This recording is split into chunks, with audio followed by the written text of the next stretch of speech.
Invisible Man by Ralph Ellison, Vintage International, Christopher's Kindle for PC. Prologue. I am an invisible man. No, I am not a spook like those who haunted Edgar Allan Poe, nor am I one of your Hollywood movie ectoplasms. I am a man of substance, of flesh and bone, fiber and liquids, and I might even be said to possess a mind. I am invisible, understand, simply because people refuse to see me, like the bodiless heads you see sometimes in circus sideshows. It is as though I have been surrounded by mirrors of hard, distorting glass. When they approach me, they see only my surroundings. Themselves are figments of their imagination. Indeed, everything and anything except me. Nor is my invisibility exactly a matter of a biochemical accident to my epidermis. That invisibility to which I refer occurs because of a peculiar disposition of the eyes of those with whom I come in contact, a matter of the construction of their inner eyes, those eyes with which they look through their physical eyes upon reality. I am not complaining, nor am I protesting either. It is something advantageous to be unseen, although it is most often rather wearing on the nerves. Then, too, you're constantly being bumped against by those of poor vision, or again, you often doubt if you really exist. You wonder whether you aren't simply a phantom in other people's minds. Say, a figure in a nightmare which the sleeper tries with all his strength to destroy.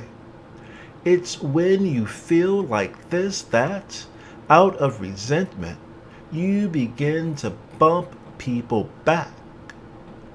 And let me confess, you feel that way most of the time. You ache with the need to convince yourself that you do exist in the real world, that you're a part of all the sound and anguish, and you strike out with your fist and curse and you swear to make them recognize you.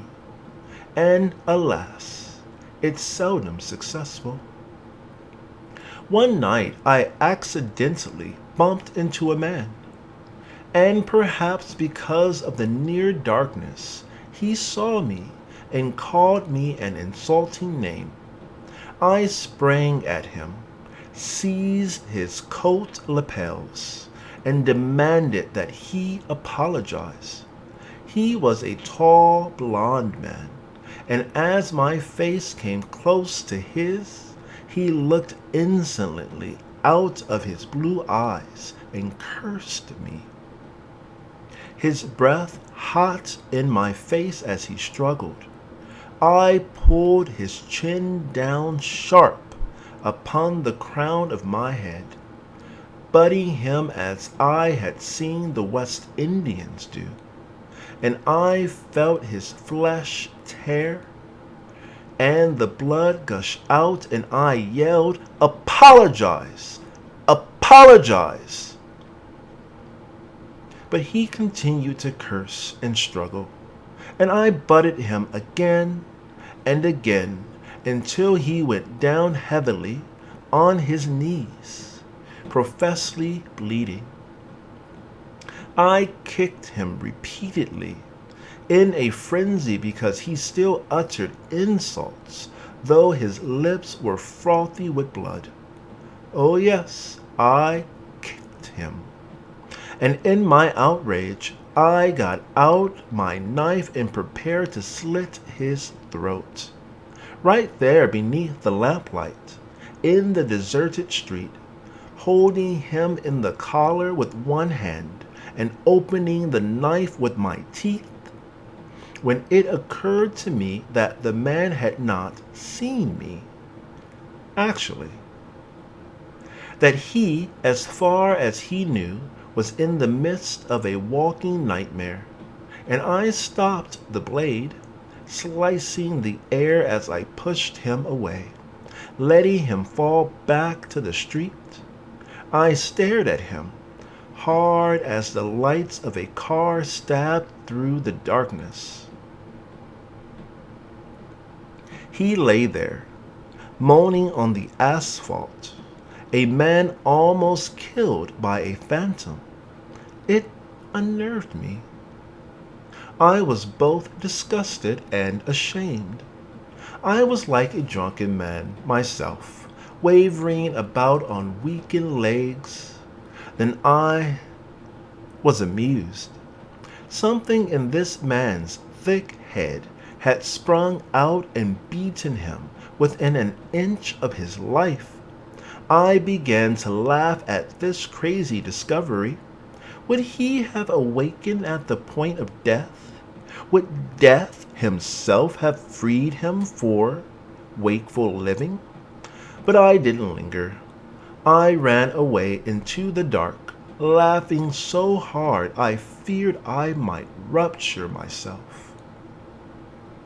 The next day, I saw his picture in the Daily News beneath a caption stating that he had been mugged. Poor fool. Poor blind fool. I thought with sincere compassion, mugged by an invisible man.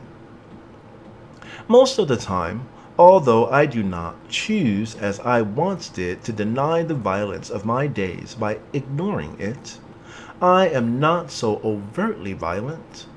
I remember that I am invisible and walk softly so as not to awaken the sleeping ones.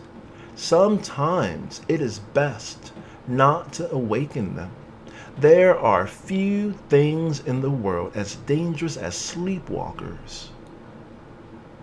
I learned in time, though, that it is possible to carry on a fight against them without their realizing it. For instance, I have been carrying on a fight with manipulated light and power for some time now. I use their service and pay them nothing at all, and they don't know it. Oh, they suspect that power is being drained off, but they don't know where.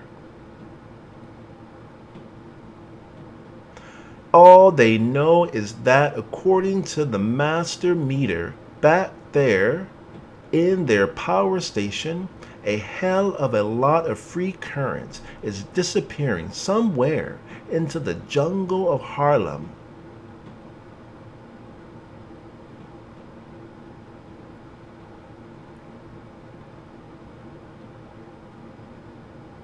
The joke, of course, is that I don't live in Harlem, but in a border area. Several years ago, before I discovered the advantages of being invisible, I went through the routine process of buying service and paying their outrageous rates. But no more. I gave up all that, along with my apartment and my old way of life. That way based upon the fallacious assumption that I, like other men, was visible. Now, aware of my invisibility, I live rent-free in a building rented strictly to whites, in a section of the basement that was shut off and forgotten during the 19th century, which I discovered when I was trying to escape in the night from Roz the Destroyer. But that's getting too far ahead of the story, almost to the end, although the end is in the beginning. end lies far ahead. The point now is that I found a home, or a hole in the ground, as you will. Now don't jump to the conclusion that because I call my home a hole, it is damp and cold like a grave. There are cold holes and warm holes. Mine is a warm hole. And remember, a bear retires to his hole for the winter and lives until spring.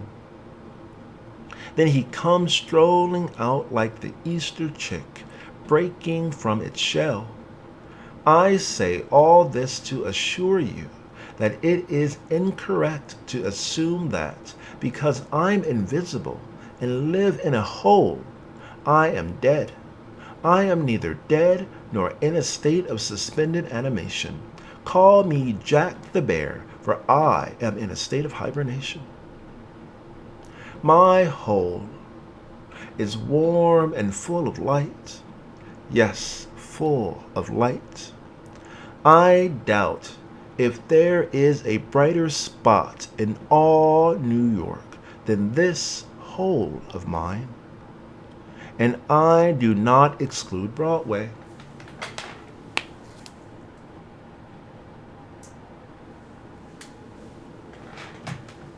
Or the Empire State Building on a photographer's dream night. But that is taking advantage of you. These two spots are among the darkest of our whole civilization, pardon me, our whole culture, an important distinction I've heard, which might sound like a hoax or a contradiction, but that, by contradiction I mean, is how the world moves. Not like an arrow, but a boomerang. Beware of those who speak of the spiral of history. They are preparing a boomerang. Keep a steel helmet ready. I know. I have been boomeranged across my head so much that I now can see the darkness of lightness. And I love light. Perhaps you'll think it strange that an invisible man should need light, desire light, love light. But maybe it is exactly because I am invisible. Light confirms my reality, gives birth to my form. A beautiful girl once told me of a recurring nightmare in which she lay in the center of a large, dark room and felt her face expand until it filled the whole room, becoming a formless mass while her eyes ran in bilious jelly up to the chimney. And so it is with me. Without light, I am not only invisible, but formless as well. And to be unaware of one's form is to live a death. I myself, after existing some 20 years, did not become alive until I discovered my invisibility. That is why I fight my battle with manipulated light and power. The deeper reason, it allows me to feel my vital aliveness. I also fight them for taking so much of my money before I learned to protect myself. In my hole in the basement, there are exactly 1,369 lights. I've wired the entire ceiling, every inch of it, and not with fluorescent bulbs, but with the older, more expensive to operate kind, the filament type, an act of sabotage. You know, I've already begun to wire the wall. A junk man I know, a man of vision, has supplied me with wire and sockets. Nothing, storm or flood, must get in the way of our need for light and ever more and brighter light. The truth is the light, and light is the truth. When I finish all four walls, then I'll start on the floor. Just how that will go, I don't know. Yet when you have lived invisible as long as I have, you develop a certain ingenuity. I'll solve the problem, and maybe I'll invent a gadget to place my coffee pot on the fire while I lie in bed, and even invent a gadget to warm my bed, like the fellow I saw in one of the picture magazines, who made himself a gadget to warm his shoes. Though invisible, I am in the great American tradition of tinkers. That makes me kin to Ford, Edison, and Franklin.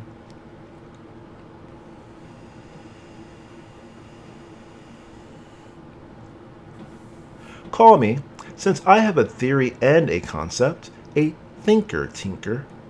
Yes, I'll warm my shoes. They need it. They're usually full of holes. I'll do that and more. Now I have one radio phonograph. I plan to have 5.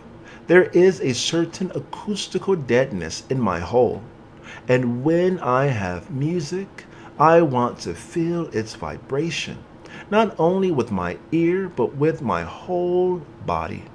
I'd like to hear 5 recordings of Louis Armstrong playing and singing "What Did I Do to Be So Black and Blue?" all at the same time.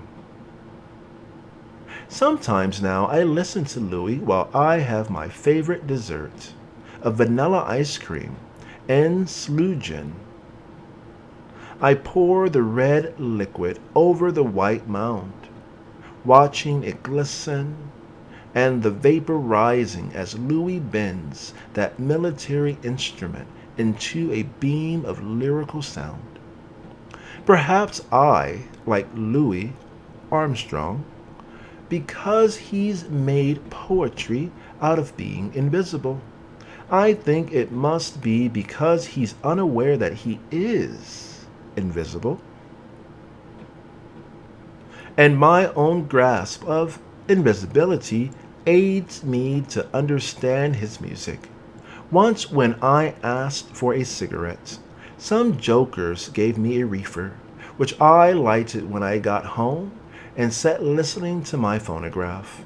It was a strange evening. Invisibility, let me explain, gives one a slightly different sense of time. You're never quite on the beat. Sometimes you're ahead and sometimes behind.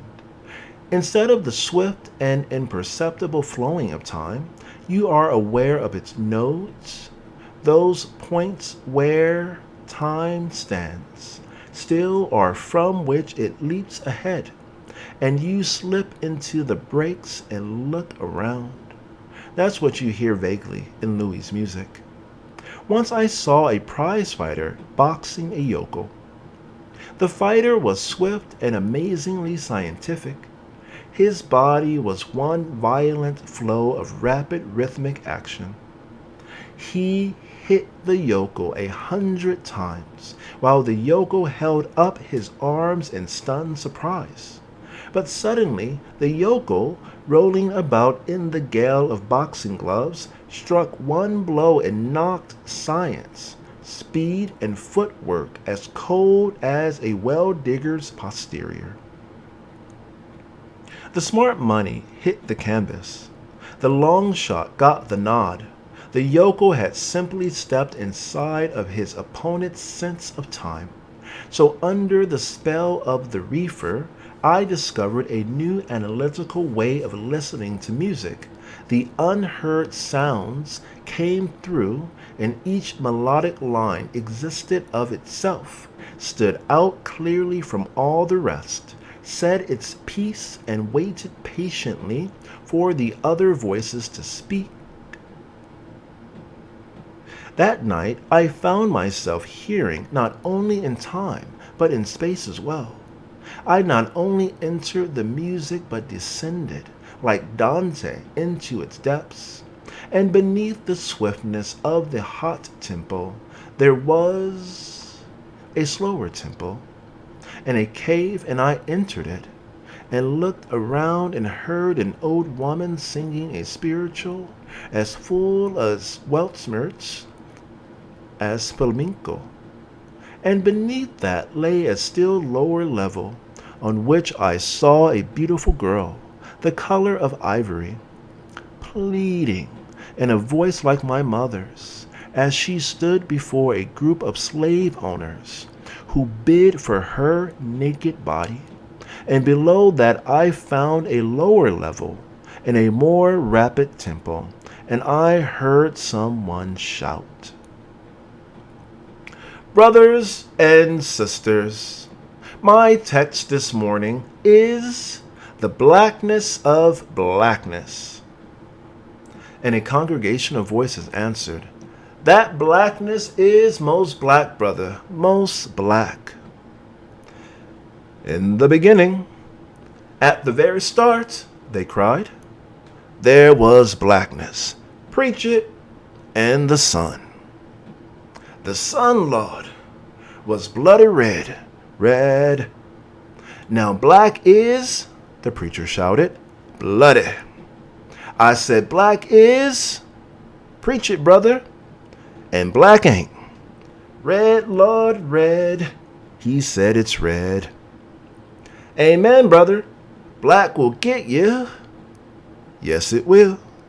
Yes, it will. And black won't. Nah, it won't. It do, Lord, and it don't. Hallelujah. It'll put you, glory, glory, oh my Lord, in the whale's belly. Preach it, dear brother. It make you tempt, good God Almighty, old Aunt Nellie. Black will make you black, or black will unmake you. Ain't it the truth, Lord? And at that point, a voice of trombone timbre screamed at me, get out of here, you fool! Is you ready to commit treason? And I tore myself away, hearing the old singer of spirituals moaning, go curse your God, boy, and die. I stopped and questioned her, asked her what was her wrong.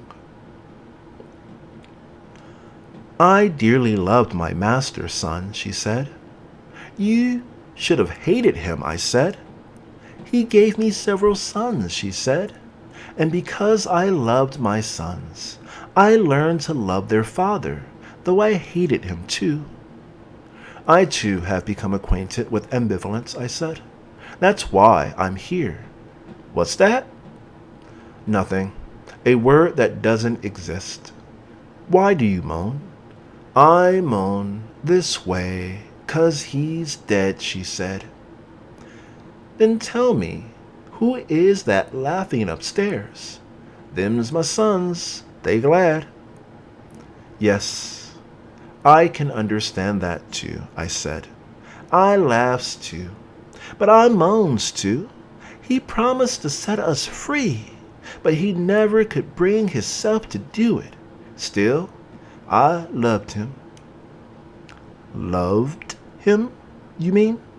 Oh, yes, but I loved something else even more. What more? Freedom. Freedom, I said? Maybe freedom lies in hating. Nah, son. It's in loving. I loved him and give him the poison and he withered away like a frostbit apple. Them boys would have tore him to pieces with their homemade knives. A mistake was made somewhere, I said. I'm confused, and I wish to stay, and I wish to say other things, but the laughter upstairs became too loud and moan-like for me, and I tried to break out of it, but I couldn't. Just as I was leaving, I felt an urgent desire to ask her what freedom was, and went back. She sat with her head in her hands, moaning softly. Her leather-brown face was filled with sadness. Old woman, What is this freedom you love so well? I asked around the corner of my mind. She looked surprised, then thoughtful, then baffled. I didn't forget, son. It's all mixed up. First I think it's one thing, then I think it's another. It gets my head to spinning. I guess now it ain't nothing but knowing how to say what I got up in my head. But it's a nice hard job, son. Too much is done happened to me in too short a time. It's like I have a fever. Every time I start to walk, my head gets to swirling and I falls down. Or if it ain't that, it's the boys. They gets to laughing and wants to kill up the white folks. They's bitter. That's what they is. But what about freedom? Leave me alone, boy, my head aches. I left her, feeling dizzy myself. I didn't get far. Suddenly, one of the sons, a big fellow, 6 feet tall, appeared out of nowhere and struck me with his fist. What's the matter, man? I cried. You made Ma cry. But how? I said, dodging a blow. Asking her them questions. That's how. Get out of here and stay. And next time you got questions like that, ask yourself. He held me in a grip, like cold stone, his fingers fastening upon my windpipe until I thought I would suffocate before he finally allowed me to go. I stumbled about dazed, the music beating hysterically in my eyes. It was dark. My head cleared and I wandered down a dark, narrow passage, thinking I heard his footsteps hurrying behind me. I was sore, and into my being had come a profound craving for tranquility, for peace and quiet, a state I felt I could never achieve. For one thing, the trumpet was blaring, and the rhythm was too hectic. A tom-tom beating like heart thuds began drowning out the trumpet, filling my ears. I longed for water, and I heard it rushing through the cold mains. My fingers touched as I felt my way. But I couldn't stop to search because of the footsteps behind me. Hey, Roz, I called. Is it you, Destroyer? Reinhardt? No answer. Only the rhythmic footsteps behind me. Once I tried crossing the road, but a speeding machine struck me, scraping the skin from my leg as it roared past. Then somehow I came out of it, ascending hastily from this underworld of sound to hear Louis Armstrong innocently asking, "What did I do to be so black and blue?" At first I was afraid. This familiar music had demanded action, the kind of which I was incapable, and yet I had lingered there beneath the surface. I might have attempted to act. And yet, had I lingered there beneath the surface, I might have attempted to act. Nevertheless, I know that few really listen to this music. I sat on the chair's edge in a soaking sweat, as though each of my 1,369 bulbs had every one become a plague light in an individual setting for a third degree with Roz and Reinhardt in charge. It was exhausting, as though I had held my breath continuously for an hour under the terrifying serenity that comes from days of intense hunger. And yet it was a strangely satisfying experience for an invisible man to hear the silence of sound. I had discovered unrecognized compulsions of my being. even though I could not answer yes to their promptings. I haven't smoked a reefer since. However, not because they're illegal, but because to see around corners is enough. That is not unusual when you are invisible. But to hear around them is too much. It inhibits action. And despite Brother Jack and all that sad lost period of the Brotherhood, I believe in nothing if not in action. Please, a definition. A hibernation is a covert preparation for a more overt action. Besides, the drug destroys one's sense of time completely. If that happens, I might forget to dodge some bright morning, and some clock would run me down with an orange and yellow streetcar, or a bilious bus. Or I might forget to leave my hole when the moment for action presents itself. Meanwhile, I enjoy my life with the compliments of monopolated light and power. Since you never recognize me even when in closest contact with me, and since no doubt you'll hardly believe that I exist, it won't matter if you know that I tapped a power line leading into the building and ran it into my hole in the ground.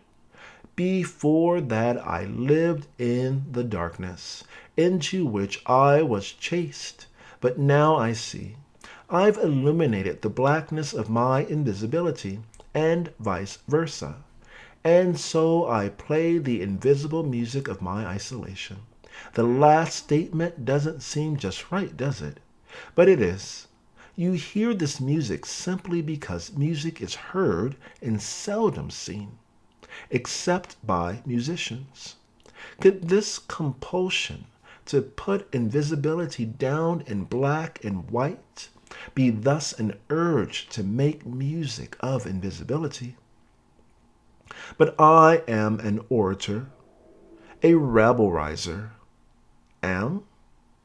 I was, and perhaps shall be again.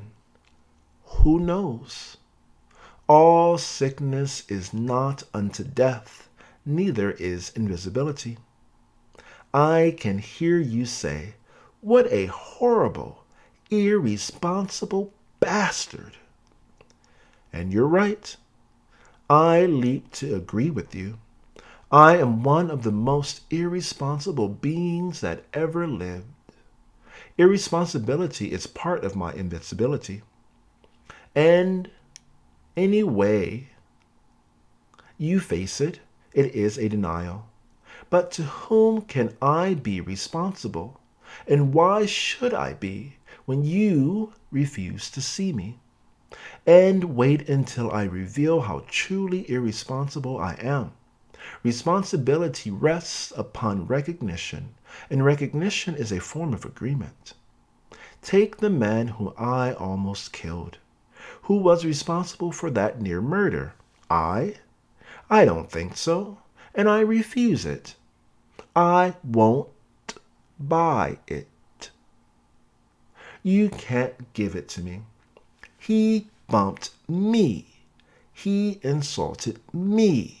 Shouldn't he, for his own personal safety, have recognized my hysteria, my danger potential?